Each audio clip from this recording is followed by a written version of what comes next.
Hello everyone, and welcome to this video. In this video we are going to be taking a look at Final Vendetta for the PC. The game was developed by Bitmap Bureau and was published by Numskull Games, and is a 2D retro side-scrolling beat-em-up. Is this one to buy or avoid though? Well, here's the review. The game's plot is about an evil syndicate gang who have kidnapped Claire's younger sister and who are slowly taking control of the city. Unfortunately for the syndicate, Claire isn't going to accept that though.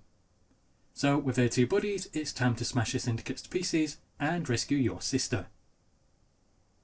You get X3 characters to choose from in Final Vendetta. Each have their own unique style and moves, and all three of them handle a little differently from each other. You can probably tell just by looking, but they're clearly homages to other characters, such as Blaze from the Streets of Rage franchise, or Clark from the King of Fighters franchise. When it comes to Final Vendetta's gameplay, here's where things get a bit complicated, so I will lay everything out quite simply. The game's only about an hour, maybe 20 minutes long, depending on how good you are. At present, you don't get any continues, but I have heard that they will be fixing this and adding a casual mode to the gameplay. There's also cheap one-hit kill traps in the game, bosses are also cheap as well, and there are some cheap enemies who can just spam you and kill you quite easily. The gameplay feels slow and sluggish, and all in all it just feels a bit like an unfinished product that's been made harder in an attempt to lengthen out the game from what it really is. Final Vendetta is clearly trying to emulate what made Final Fight from the arcades a classic fighter, but after around stage 2 it just sort of fails at doing so.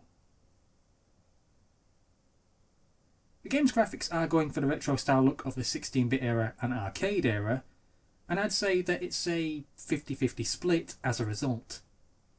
Instead of trying to homage games like this back from then, but with better graphics, you just have some parts that look really good, but then others that just seem a bit unfinished or lacking, and it's a shame because the really good parts do look really good. The stages in Final Vendetta are a bit like everything else within the game. Some stages like level 1 are great and look really well put together. You then get other stages like level 3 with an elevator, where you can't see anything left or right on screen, and you end up getting hurt as a result.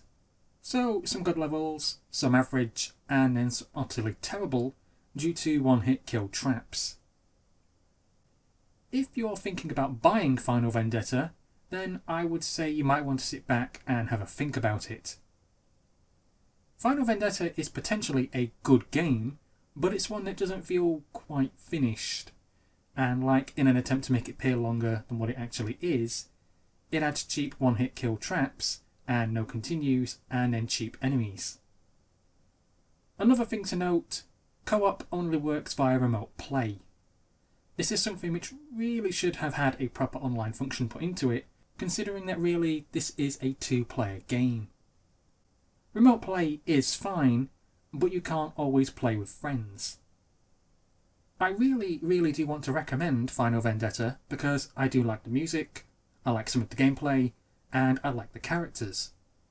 It just feels lacking in quite a few areas though, and it's these things which ruin the game for me. As I've already said, Final Vendetta does have the potential to be a really good game. I just feel like it needs a bit more work put into it. Well, that's it for this review guys. Thank you for listening, thank you for watching, and please subscribe.